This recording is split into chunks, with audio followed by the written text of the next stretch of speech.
We hold these truths to be self-evident, that all men are created equal, that they are endowed by their Creator with certain unalienable rights, that among these are life, liberty, and the pursuit of happiness. That's right, folks. Today on Complexities of Language, we are going to be tackling the most famous sentence in the Declaration of Independence, perhaps the most famous sentence in American history. So let's get to it. Complexities of Language! With your language expert, Wolfgang Wright. So I thought we'd begin by analyzing the entire sentence in a kind of outline form, and in this way, we'll get a better sense of how the sentence was put together. As you can see, the portion before the first comma resides over the entire sentence, particularly over the first two that clauses. Yes, that's what they're actually called, that clauses, with a little hyphen between the two words. Leave it to grammarians to come up with an accurate but annoying name for them. Anyway, you'll also note that there's a third that clause in the sentence, the one that begins, that among these are. Now, you're probably wondering why that clause does not align with the other two that clauses. Well, it has to do with the subject of each of the clauses. As you can see here, the first two that clauses begin with the same subject. Granted, the subject of the second clause takes the form of a pronoun, but its referent, that is, what the pronoun refers back to, is all men. No women apparently, just all the men. Anyway, as you can see by all the beautiful red and green coloring, the subject of the third that clause is not the same as the first two, but in fact takes its subject from later in the second clause. Hence, the final that clause is subsidiary to the previous clause, and therefore must be indented a bit more for the sake of understanding. Now, as far as the rest of the sentence goes, I think it's clear why each of the unalienable rights mentioned in the sentence are aligned as they are, though later, as we look deeper into them, we shall see that the order in which these rights appear actually matters. Okay, now let's return to the beginning and analyze this sentence clause by clause. Okay, so the first thing we'll want to look at here is the main verb of the sentence, which is hold. Strictly speaking, this verb is being used metaphorically. Why? Because truths, much as we may want them to be, are not objects out there in reality that we can just pick up in our hands, like sticks or dirty underwear. Nope. Truths are things which may only be held within the mind. But just think how effective this metaphor is, because it's actually quite easy to visualize our founding fathers holding these truths in their hands. Indeed, had they used a more literal verb, this sentence might not be as famous. Who knows? Maybe they would not have even won the war if they weren't gripping those truths so tightly. But I digress, so let's move on. Now here we have another verb, this time presented in its infinitive form. Surely it's self-evident as to why Jefferson would have chosen to use an infinitive here.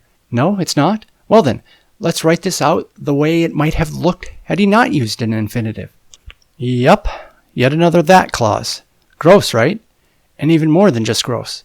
This new that clause completely undermines the metaphor that we just discussed. Now it almost sounds like the founding fathers were holding not truths, but the that clause itself. In addition, the new that clause also undermines the structure of the entire sentence, as we can now see here. In the original construction, one could have used a colon instead of a comma after self-evident, and the sentence would have remained the same in terms of its meaning. But with this new, funkier construction, you would almost have to place the colon after the new that clause, thus changing the way in which the sentence reads.